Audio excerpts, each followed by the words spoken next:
This is the Hacking Real Estate Podcast, episode 15. One of the things I like to repeat these days is unlearn. Unlearn. And learn and make room for seemingly new and contrarian views and approaches. Welcome to the Hacking Real Estate Podcast, where we dive into the stories of seasoned, hands-on, and tech-savvy real estate investors. We'll learn the strategies and tools they use to maximize returns and minimize hassle, all while navigating the rapidly changing real estate market. I'm your co-host, Brandon Hall, and managing partner of Hall CPA, and I'm sitting alongside my co-host, Vikas Gupta, CEO of Azebo. With our combined 15 years of experience in real estate investing and entrepreneurship, we're here to help you up your real estate game. Let's get hacking. What's up, everybody? Welcome back to another episode of the Hacking Real Estate Podcast. Here today, we're with Alik Levin.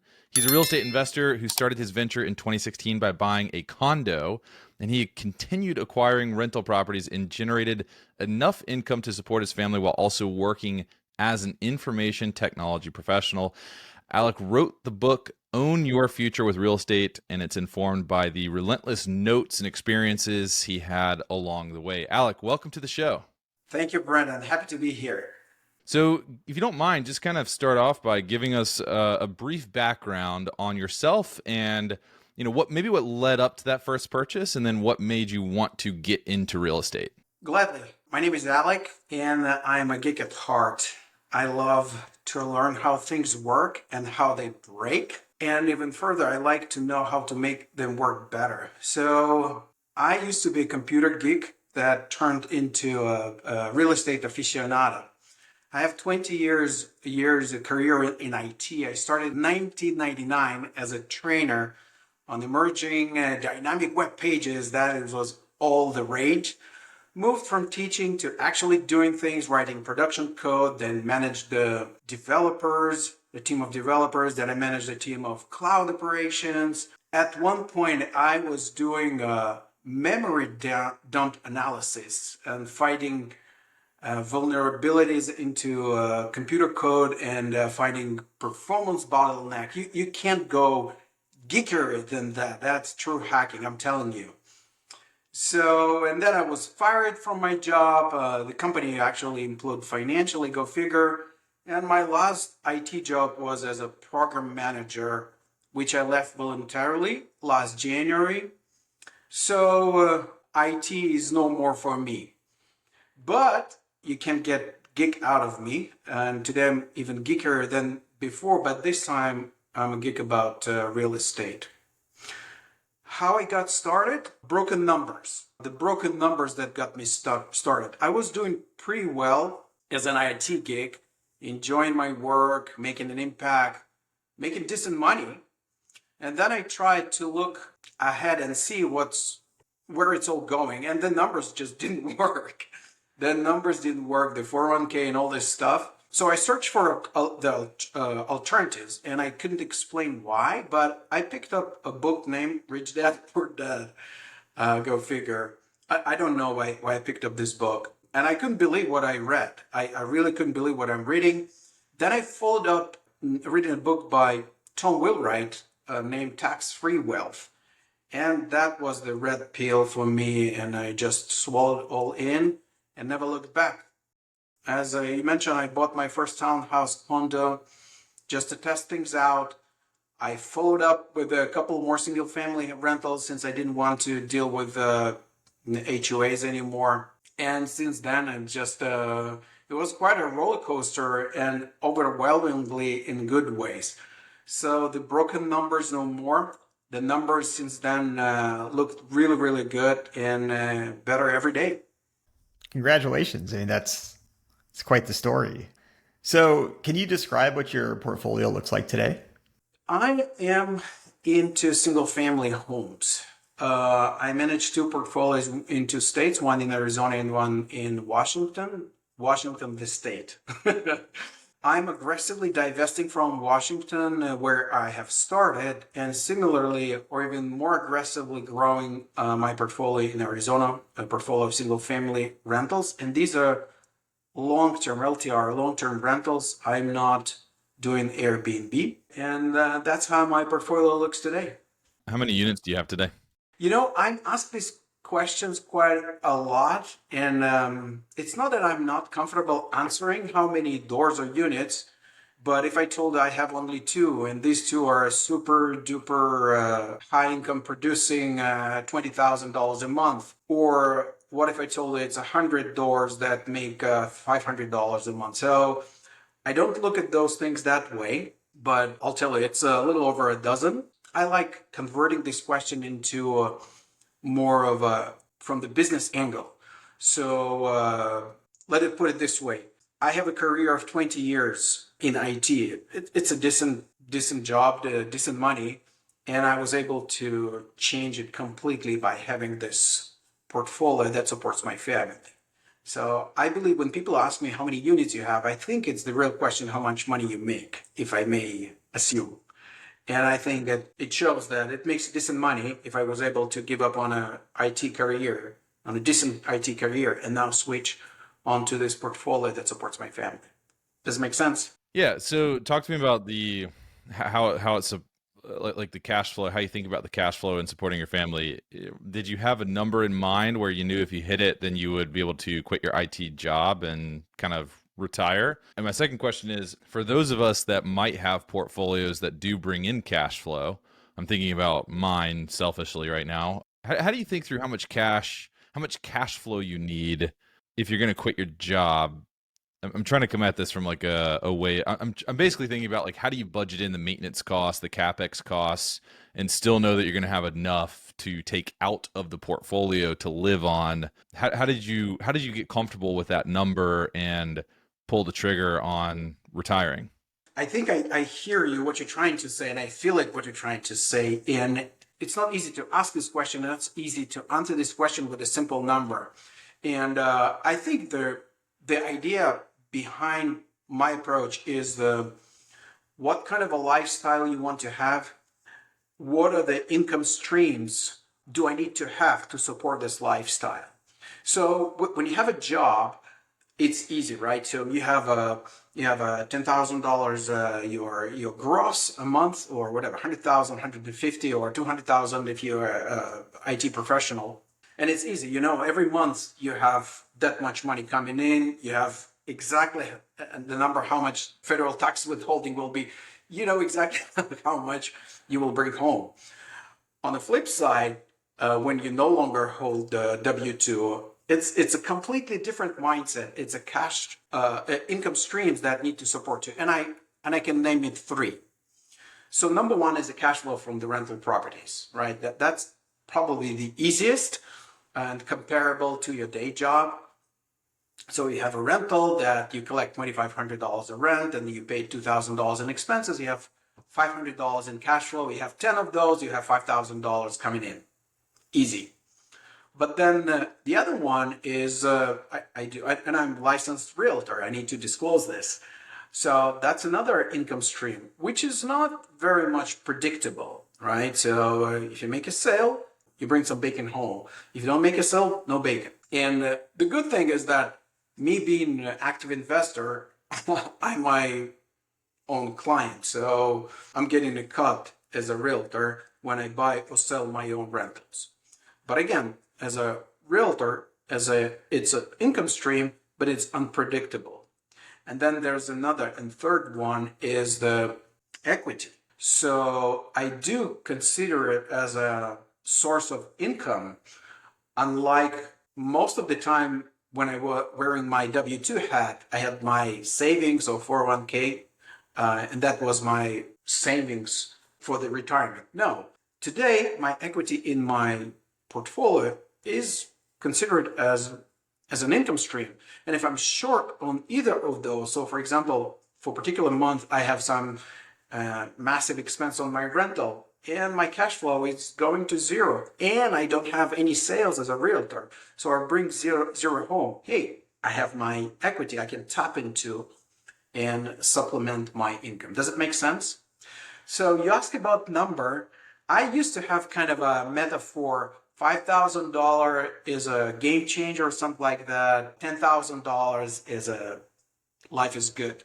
So if I get to $10,000 a month in cash flow from different income streams, I think it's a good life. Oh, thanks. That was really helpful. I guess to ask a follow-up question there, sort of along the lines of what Brandon was getting to, but thinking about sort of expanding your portfolio, like how much of that cash flow that you're generating are you sort of mentally separating out for, I'm going to use this to grow my portfolio, and how much of the cash flow are you sort of mentally separating out to, I'm going to use this to support my family. So if to make up some numbers, if you're generating $10,000 a month in cash flow, are you saying, you know what, like I'm gonna manage my lifestyle to eight, and then anything above that I'm gonna use to expand the portfolio, or sort of like how do you think about that trade off? It's a great question and seemingly warrants very precise answer, which I don't have. But I do have kind of a mental model actually too. So during my W-2 days, when I did have my day job and I have great income that support my family, I was not focused on my real estate cash flow growth. What I was focused on my portfolio growth. So think about a startup company that's focused on growing itself, growing the customer base, not really focused on a free cash flow, right? Sometimes it becomes lethal, but hey, you can always fall back on your W-2 job to support it. So now, the phase number one was to grow my portfolio. Less focusing on cash flow. And cash flow for me was like, if I'm positively cash flowing at least $1, I'm in good shape. So I'm not subsidizing anyone's housing, right? Now that I flipped to the other side, now the only thing that I have is income from the real estate. I no longer have W-2. I do focus on cash flow very much so. I cannot control when the plumbing will blow or a roof will leak. I cannot control. I do know things will happen. And when they happen and I do need to pay for those expenses, I tap into my equity to cover for this. So my normal cash flow seemingly is intact. But to make a point is that now on the other side, I do focus on cash flow. I'm very diligent, and I don't grow that aggressively in terms of the portfolio because it wouldn't be possible without affecting my cash flow to the downside. Does it make sense? Yeah, I think that makes a ton of sense, and that's super helpful mental model. Let me add another mental model. Now that we're on this second phase, me and my wife, who's my partner in crime, we think about our units as as a winery or even a whiskey, making a whiskey. When you make a whiskey, you probably put it in the barrels for several years, and it does nothing. You just sit and wait. I don't know the business of whiskey, but this is how I imagine. You just put it in the barrels for several years. Wine, you can pop it open like after whatever, a very short period of time and start enjoying it, but whiskey is not. So it's a lot of patience. Now that we're in the second phase, several units, the early units, start to mature. And so we can pop them open, and that means we can roll them over through a 1031 and use aggregated equity as a down payment for the bigger properties that warrant bigger rent, right? But now, because we rolled out the equity as a bigger down payment, our monthly payment is lower, so our cash flow is higher, much higher. So it plays into the second phase when I'm focused on the cash flow. If you own rental units but don't want to pay for expensive software, check out Azebo, the smarter way to manage your rental properties. With Azebo, you can automate rent collection, find quality renters, simplify accounting and tax prep, get a bank account designed for real estate investors, and save on rental property insurance. All of these services are free through Azebo. Join thousands of real estate investors who trust Azebo to manage their rental business in one convenient platform. Sign up today at azebo.com/HRE. That's AZIBO.com/HRE. How do you know it's time to uncork that barrel and enjoy the fine wine, right? How do you know it's time that it's aged enough where you need to do that 1031 exchange and roll it forward? That's a fantastic question with whiskey. And again, I don't know anything about whiskey, but yeah, it's 8 years or 6 years or 12 years. It's time to uncork, right?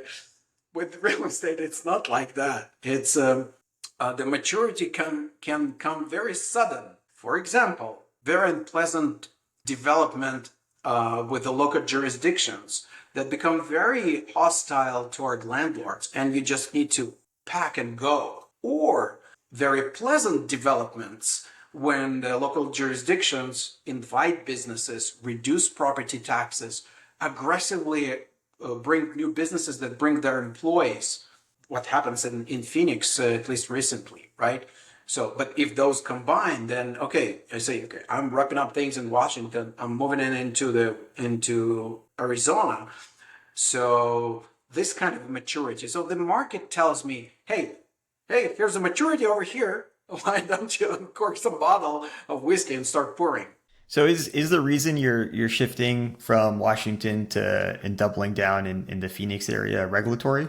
Partly, yes. There are several categories. I think it was 4 when first of all, we decided it's time to go for several reasons. And business, it's time to go from Washington, and business wise, it was one of the key ones. You can find lower prices units, and cash flow was not that good because of the high property tax and other things. So we were looking at the 4 areas. And 4 categories that we were using. One is regulatory. Yes, the jurisdictions with the landlord-friendly vibes. I don't know how to tell it. So landlord-friendly jurisdictions, low-priced properties, job growth or population growth, and cash flow. So we looked at Florida, we looked at Texas, we looked at Idaho, and we looked at Phoenix, Arizona. And on all categories, Phoenix won by a long margin. And where do you live? I live in Scottsdale, Arizona. Got it. So you're local to your properties. Are you managing them yourself? Well, if you consider my Arizona portfolio, which I started when I lived in Washington. So I lived in Washington and I started in Arizona remotely. Now I moved myself and the family to Arizona. I manage my Arizona property locally, but my Washington portfolio is remote. Do you self-manage that Washington? Yes, I do self-manage it all around. What are the key systems that you have in place to self-manage remotely? And my follow-up question to that is going to be, how do you deal with like major problems remotely? Like, where do you feel property managers could really add a lot of value? I think property management can have a lot of value in 2 cases. When you have a lot of units, I don't think I have enough units to justify property management yet. Second case is when I want to be completely hands-off, like sipping margaritas, I don't know, where there is no internet. And I'm not there yet, by choice. So systems, I think you nailed it in the head. Systems is what makes or breaks it. And I come from IT, and this is where things become hectic and overwhelming very quickly. And this is where systems or lack of it make it or break it. And I bring this knowledge from IT. And I'm glad you guys sitting, but my major system that I'm using today, you'll laugh at me, but it's what I brought from my IT world, and it's JIRA. I don't know if you heard about it. Have you? Yeah. Yeah. Okay, that's because you're not a geek, right? Well, I'm also laughing because I've migrated. Every company I've been at that used JIRA, we migrated away from JIRA.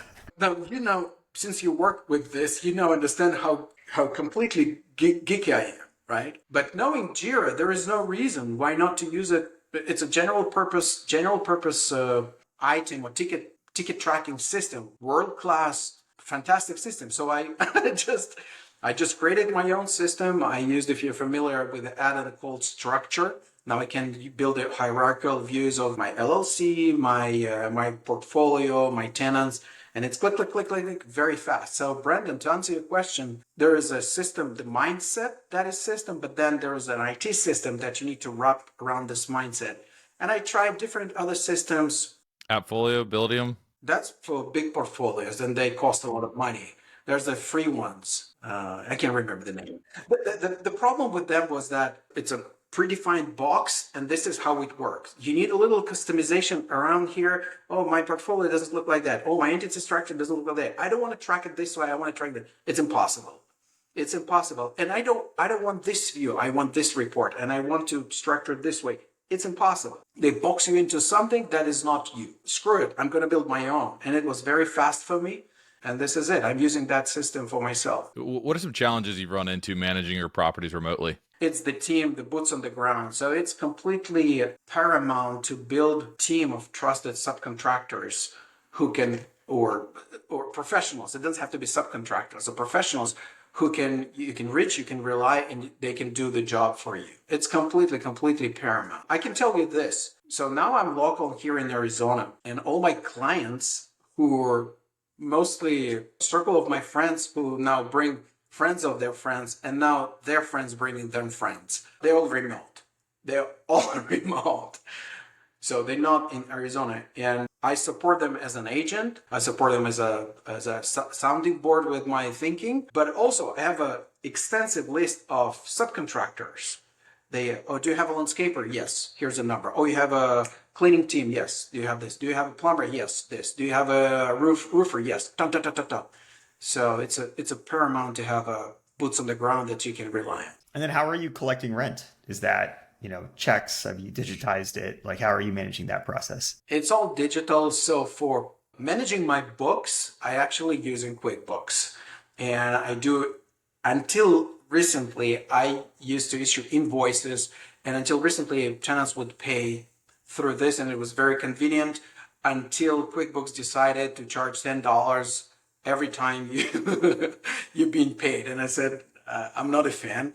So I reached out to all my tenants and said, will you be opposed to pay via Zelle? I said, no problem. So now it's Zelle, and I like Zelle because it's free. It's instant money. There is no way to be charged for check or QuickBook payment that doesn't have cover in the back. The only downside is sometimes people are limited in how much they can transfer via Zelle a day. And I say, I don't mind if you follow up the next day. So it's a little cumbersome at times, but so far it was great. And do you run into issues with, tenants forgetting? I mean, one of the things that we've heard from some of our customers is when they were on Venmo or Zelle and without the reminders that some other systems would give, like people just forget and then you're chasing them down. And then you also have to follow up and charge them the late fee, and that makes you the bad guy. Like, how does all that stuff work? All of my tenants are phenomenal tenants, and I can tell that in all possible ways. And I encourage open communications. If something on their end, they need to postpone the payment, or so if the open communication go, I don't mind. If they forget, that's not a problem. I have JIRA that every month generate monthly task to go and remind tenants to pay the rent. So JIRA reminds me to remind them, and until I collect all the rent, this task every day in the morning sends emails to me to remind me. So there's very little room to forget things. But yeah, it's open communications. People are people. Sometimes forget. Sometimes they just been swept away by their daily routine, and that's normal. And when they're late, I'm very open and say, late fees is not how I want to make money.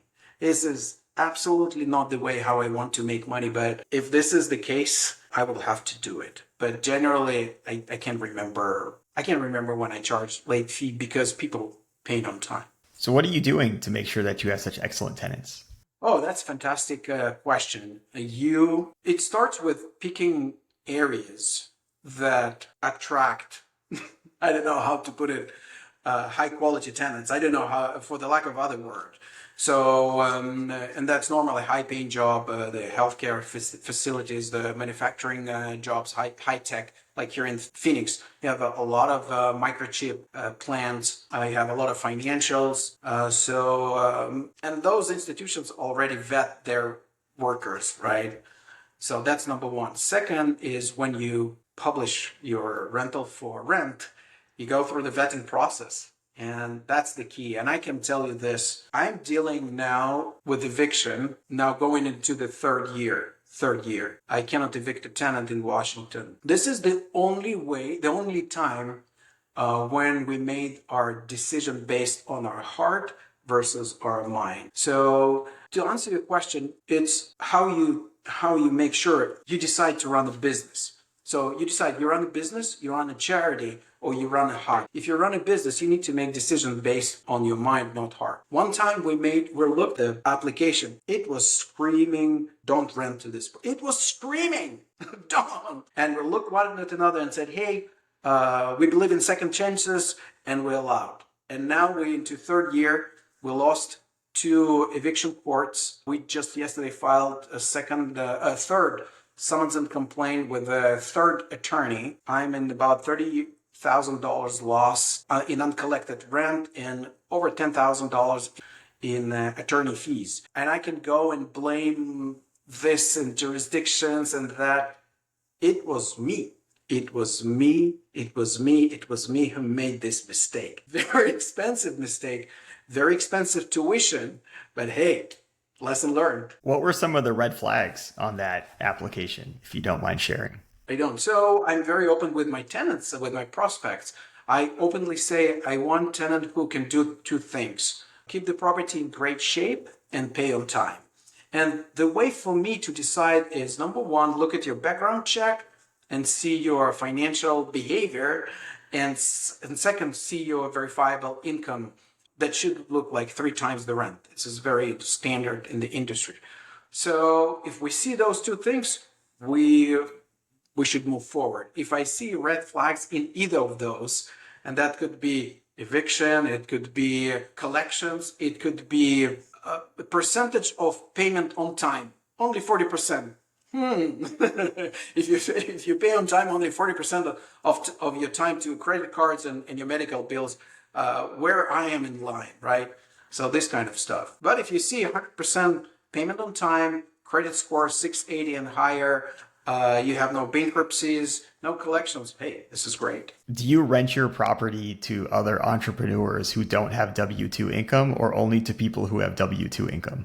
It's a tricky question. I can get into trouble answering to this, but I will answer this. I look at everything what's being submitted as an application. Obviously, W-2 is easier, right, to decide. But if it's entrepreneur, I'm openly saying, hey, we need to be creative here. Let's see your 1040. Let's see your balance, latest statements. Let's see what's on your account, and be honest.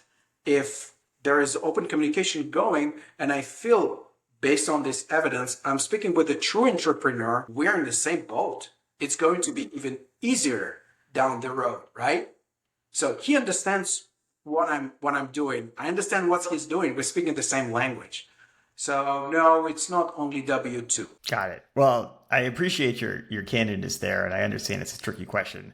I'm just curious because it's always interesting to see how entrepreneurs think about, personally, I have volatile income that makes certain things hard. Can understand why. How do they then pay that forward to other people who have that volatile income when they're on the other side? I think it's an interesting perspective to get. One final question I have kind of just around this conversation is, if somebody does pay late, how do you handle that? When I self-manage my property, I tend to be a little too nice. So what do you do? So somebody pays a couple days late, or maybe the day that they're late, what do you do? And then when they pay, like, do you give them a warning? Do you say it can't happen again? If it does happen again, do you start the eviction process? How's that work? I will tell you, I haven't hit any hardcore late payment, ghosting situations. I believe the reason for that is because I was very proactive to vet the tenants up front. But there were cases that 3-4 days past the due payment, there was silence, which is normally fine because there's a 5 days grace period. So normally on 4th day, I start sending gentle reminders. And normally I'm receiving, yeah, I got it, you'll get it tomorrow. Or I need 2 days more, and that's fine by me. But I hear you. You don't want to get into the confrontational. They hold your asset worth of what, $500,000. If you get confrontational, who knows what they will do to you, right? But generally, if things prolong, and I have a couple of sticky situations, I will go and start sending emails, making calls. One time I just called at work and do they still work here? Are they okay? I'm worried. I'm worried they're okay. So it's not being, I'm this and I'm that. But yes, generally, starting with genuinely worrying with people. But then if you realize they're trying to ghost you, then flipping the switch and then why should I be nice to somebody who's not nice to you, right? So the gloves off. Oh, I think that's a really interesting de-escalation approach. Not even de-escalation approach, but just, hey, like, are you okay? What's going on? I think that's what we heard. We talked to a leasing agent who also does property management, and that was her advice too. It's like start assuming the best, and then you can mitigate a lot of potential issues, get paid, right? Number one thing is get paid, keep a happy tenant. Yes. What comes to mind, you're probably all familiar with the book Seven Habits of the Highly Effective People by Stephen Covey. That's really a must read. I think number 4 or 5 is seek to first understand and then be understood. And this one plays really nicely here. So you haven't heard from somebody now about the payment, like, oh, they're ghosting me, they don't want to pay. Like, hold on, maybe something happened here. Well, great. Well, thank you so much, Alec. This has been fantastic so far. I think you really some good mental frameworks for the investing side, some really good tips for the operating side. Before we wrap this up, though, we have 3 standard closing questions we like to end things on with every guest. So question number 1, you've mentioned a few different books so far on this podcast. If there is one of those or a different one, what is your favorite book? And it doesn't have to be real estate related. So I normally listen to books via Audible. I have verbal reading understanding when I read books, but I do have around 200 titles in my Audible. Sometimes I buy some more, but to be honest, all of the books by Robert Kiyosaki, all of them, I just can't get enough of them. I'm now on the 3rd round, and every time I discover more things. So I read all of them, I recommend all of them, and again, I read all of them in the loop. The other one I'd like to recommend is a Bitcoin Standard. It's a phenomenal book about money. A lot of us think we know what money is, and it turns out we completely misunderstand money. So this book, Bitcoin Standard, goes through chapter 8 out of probably 12, talking about the history of money, about prosperity when money was hard, about ruin when money was soft, and then only in the end it talks about Bitcoin. So it's a phenomenal book of understanding money. And I think monetizing real estate, what we do is our way of shielding ourselves from debasing and softening of money of the world today. So understanding money is very important. And the third one I think I'd really recommend is called Ninja Selling. It's a book supposedly about how to become a better real estate agent. And it's so much more than that. It's about how to become, through very simple and effective techniques, to become a better self, better version of yourself. So definitely recommend Ninja Selling. Well, thank you so much. That first recommendation, that's the author of Rich Dad, Poor Dad, right? Correct. Okay, great. Just want to make sure that the audience knows who that is. My neighbor, he lives in Wisconsin. Have you met him? Not really. Have you had him over for a barbecue?